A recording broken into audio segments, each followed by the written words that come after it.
Hey guys, so this week, and particularly today on my tab, I am thinking about the power of questions and just sort of mulling them over in my mind.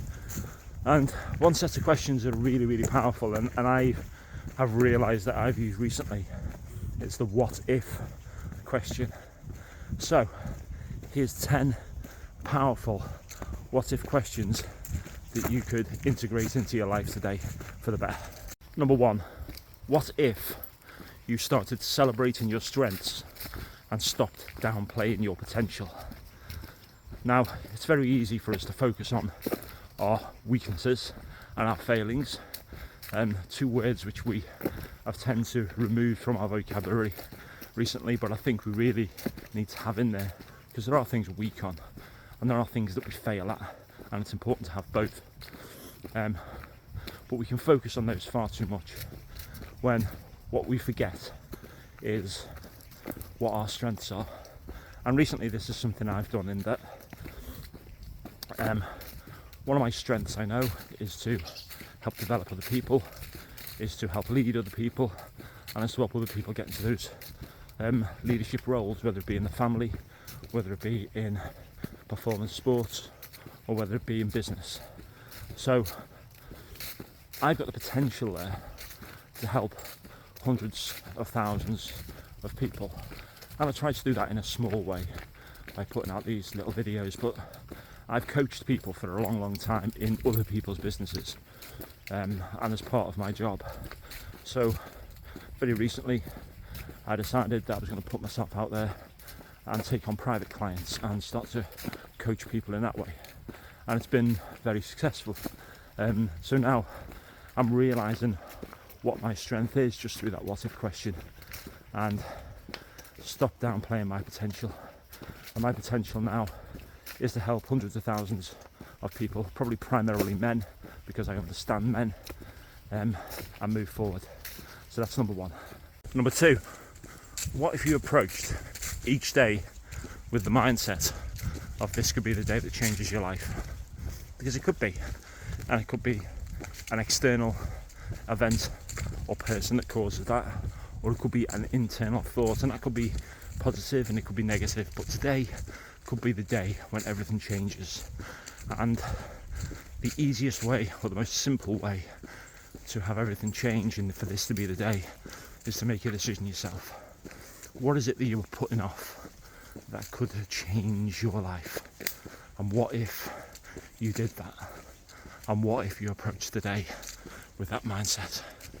Number three, what if you stopped waiting for permission and made bold decisions today that align with your goals? What is it you're waiting for permission for to do at the minute? Is it to enter that race? Is it to bring on that project in work? Is it to start your own business? Is it to ask that person out? Is it to end that relationship? Whatever it is, don't wait for permission. And this is something that I've constantly taught my guys, that, you know, I think if you wait for permission a lot of the time, things will be delayed, and generally a lot of things won't happen. So stop waiting for permission. You know what your goals are, you know what you want to achieve.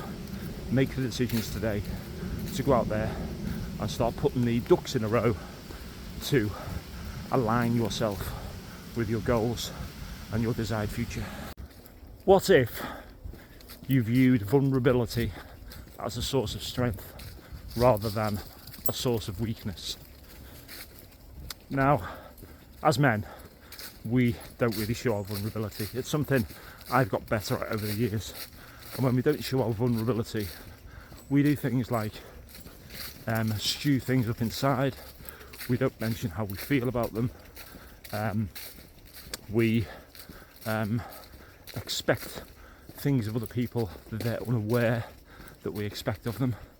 And there was a mantra I heard quite recently which really struck a chord with me, which was that unspoken expectations are just premeditated resentments. So if you view vulnerability as a source of strength, you can start to tell people exactly what you need exactly what you want, exactly how your relationship, whether that be personal or working, is going to work together. And you can also view those people around you, whether they be work colleagues or your boss or your customers, in a completely different way. In that if they do so show some vulnerability, then that's them being strong, that's them showing you who they really are as a human, that's them putting some real trust in you. So that has got to be a source of strength and not a source of weakness. What if you took responsibility for your own happiness and let go of excuses? Now this is where I lose a few people, because what I'm advocating here is personal responsibility, and people specifically now seem to hate any mention of personal responsibility and the fact that their action, their futures, their happiness is something that they are responsible for. And yet things externally may come along which will trouble you and which will make you unhappy in an instant, but it's your choice how you respond to that, and it's your choice how you decide to navigate those problems, and from that you can then pretty much choose your emotion from that. And the emotion that you want to choose generally is happiness, isn't it? And happiness comes from a consistent upward trajectory in life. When you stood still, or you're on a plateau, or things are going bad for you, then that's not a place where you're going to have your happiness. So it's your choice. What if you took responsibility for your happiness? What could happen then? What if you committed to developing your relationships on a deeper level rather than just the surface level that you have now?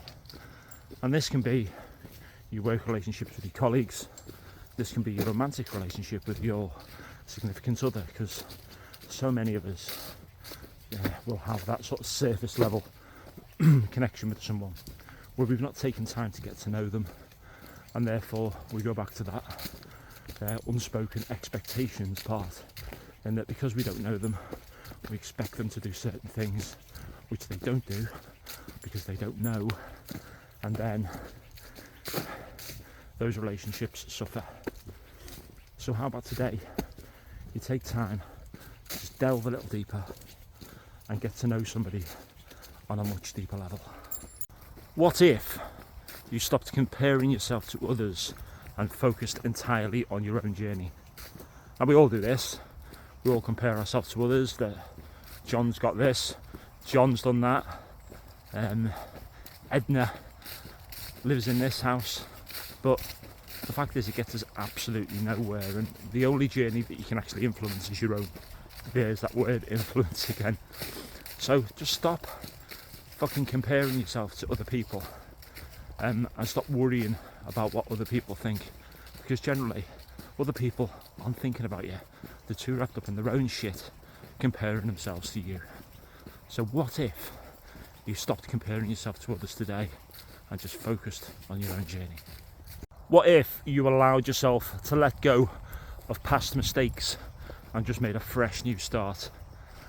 Now here's another one. It's easier said than done, and over the past couple of years it was something I found increasingly difficult to do, but then came to that sort of mindset shift through working with a coach and through working with a therapist for a little bit of time, and that I need to let go of the past. I need to give myself permission to make mistakes, because we're all going to make them, and you have permission to make mistakes. That's how you learn, that's how you move on, that's how you make a fresh start.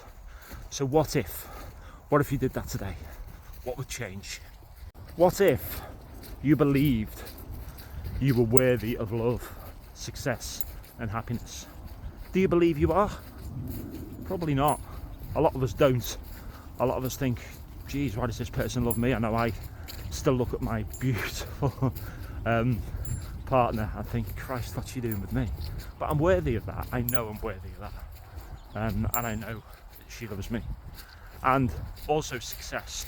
we often don't think we're worthy of our own success, and that's where imposter syndrome comes in. We think we're going to be found out, or we shouldn't be here, or those people are much cleverer than we are. Again, back to comparing people.